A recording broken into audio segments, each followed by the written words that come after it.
Alhamdulillahirabbil alamin wa bihi nasta'inu ala umurud dunya waddin. Wassalatu wassalamu ala asrofil anbiya'i wal mursalin sayyidina wa nabiyina Muhammadin wa ala alihi wa ashabihi wa man tabi'ahum bi ihsanin ila yaumiddin, amma ba'd.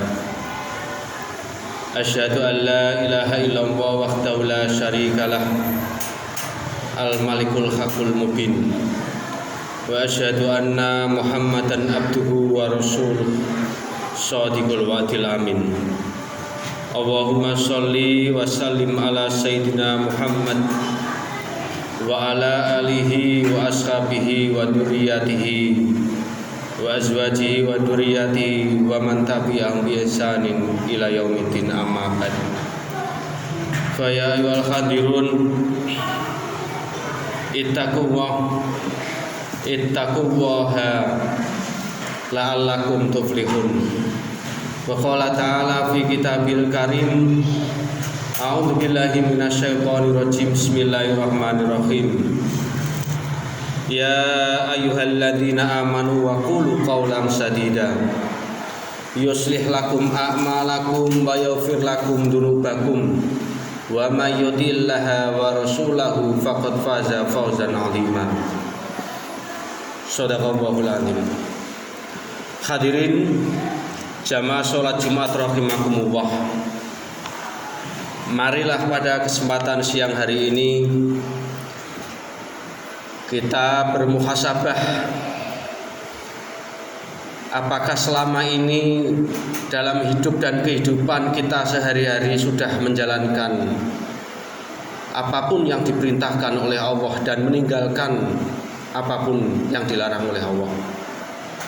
Maka dari itu, pada kesempatan hari ini, pada saat ini, kita hendaknya untuk selalu berusaha sekuat tenaga dari perkara-perkara yang mubah naik menjadi perkara yang sunnah, bahkan perkara yang wajib yang harus kita lakukan. Demikian pula sesuatu perkara yang kecil yang dilarang oleh Allah, mulai dari hal yang sepele meningkat hal-hal yang dikatakan oleh agama menjadi dosa yang besar, hendaknya itu menjadi prioritas kita untuk berusaha sekuat tenaga untuk meninggalkan itu semua. Sholawat dan salam semoga tercurahkan kepada panutan mulia, manusia hebat yang pernah dilahirkan Allah di muka bumi, yakni Rasulullah Muhammad SAW. Mudah-mudahan kita selangkah demi selangkah, setapak demi setapak mengikuti jejak langkah beliau. Mudah-mudahan Allah memudahkan itu semua, amin ya rabbal alamin. Hadirin jamaah sholat Jumat yang dirahmati oleh Allah, pada saat terjadi perundingan Hudaybiyah yang dirasakan oleh para sahabat saat itu kecewa kepada Rasul Muhammad SAW, karena hasil dari perundingan Hudaybiyah antara kaum muslimin dengan kaum kafir Quraisy dianggap oleh para sahabat banyak poin-poin yang merugikan kaum muslimin saat itu. Maka ketika Rasulullah memerintahkan para sahabat untuk menyembelih hewan, di kalangan sahabat tidak segera melakukan apa yang diperintahkan oleh Rasul itu, yakni agar segera menyembelih hewan. Dan perintah itu dilakukan oleh Rasul, diperintahkan kepada para sahabat beberapa kali, namun tak kunjung beranjak melakukan perintah yang diinginkan oleh Rasul Shallallahu Alaihi Wasallam. Maka Nabi Muhammad Shallallahu Alaihi Wasallam pun bingung dan bersedih. Akhirnya beliau menjumpai istri beliau yang bernama Ummu Salamah. Maka beliau menceritakan perihal para sahabat yang menolak akan perintah Rasul tersebut. Apa jawaban istri beliau, yakni Ummu Salamah? Ummu Salamah berkata, "Wahai Rasul, mereka melakukan apa yang engkau lihat. Karena itu janganlah engkau berbicara sepatah kalimat pun kepada mereka. Menujulah ke tempat penyembelihan, lalu sembelilah untamu dan cukurlah rambutmu." Begitulah perkataan dari Ummu Salamah, istri Nabi yang mengikuti perjalanan saat itu. Maka Nabi Shallallahu Alaihi Wasallam pun melakukan saran dari istrinya tersebut. Beliau langsung bergegas keluar tanpa mengeluarkan sepatah kata apapun, lalu menyembelih hewan. Setelah itu mencukur rambut beliau. Maka yang terjadi kemudian adalah para sahabat melihat perilaku Nabi yang mulai dari keluar dari tenda tidak berbicara sepatah apapun sampai menyembelih hewan, kemudian mencukur rambut.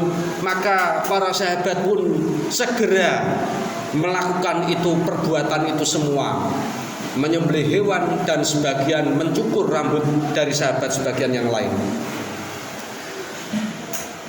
Hadirin jamaah sholat Jumat rahimakumullah. Ada hikmah besar dari peristiwa di atas.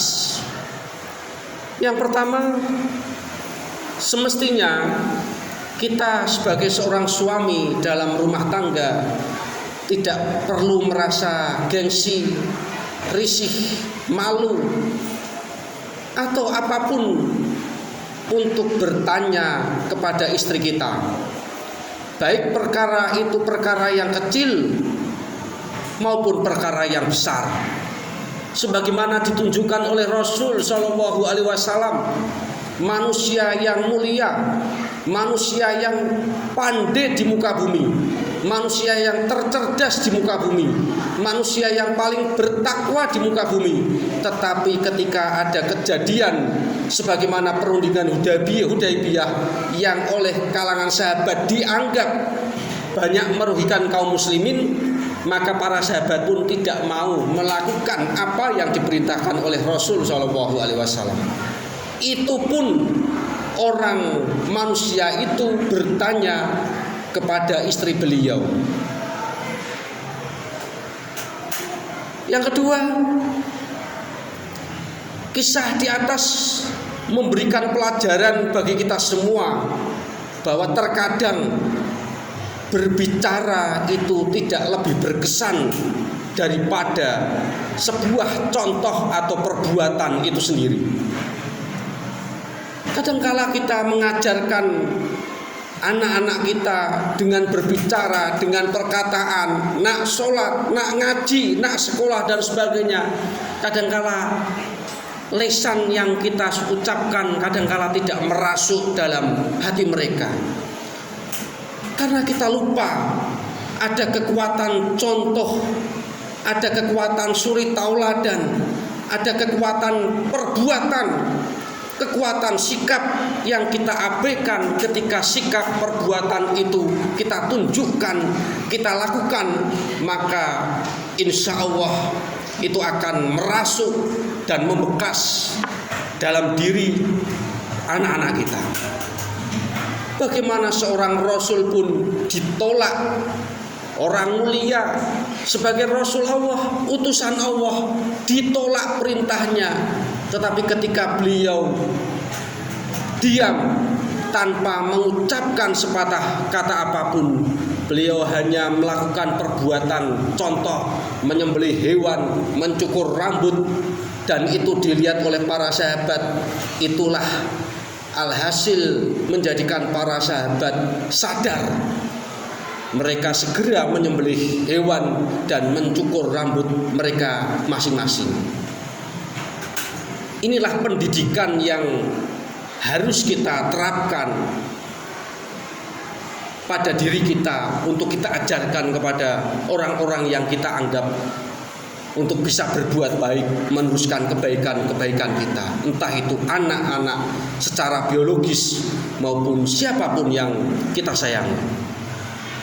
Hadirin jamaah sholat Jumat rahimakumullah. Mudah-mudahan kisah di atas, sekelumit kisah di atas, memberikan inspirasi bagi kita dalam menjalani segala fase kehidupan. Baik kita dulu menjadi fase anak-anak, berkembang menjadi fase dewasa, menjadi orang tua, kelak menjadi kakek dari cucu-cucu kita. Maka pelajaran berharga dari kisah di atas harus menjadi pelajaran inspirasi bagi kita semua dalam mengajarkan kebaikan kepada siapapun. Mudah-mudahan Allah mudahkan itu semua. Amin ya rabbal alamin. A'udzubillahi minasyaitonirrajim. Bismillahirrahmanirrahim. Wal asri innal insana lafi khusrin illa illalladzina amanu wa amilus solihati wa tawassaw bil haqqi wa tawassaw bis sabr wa qul rabbir warham wa anta khairur rahimin.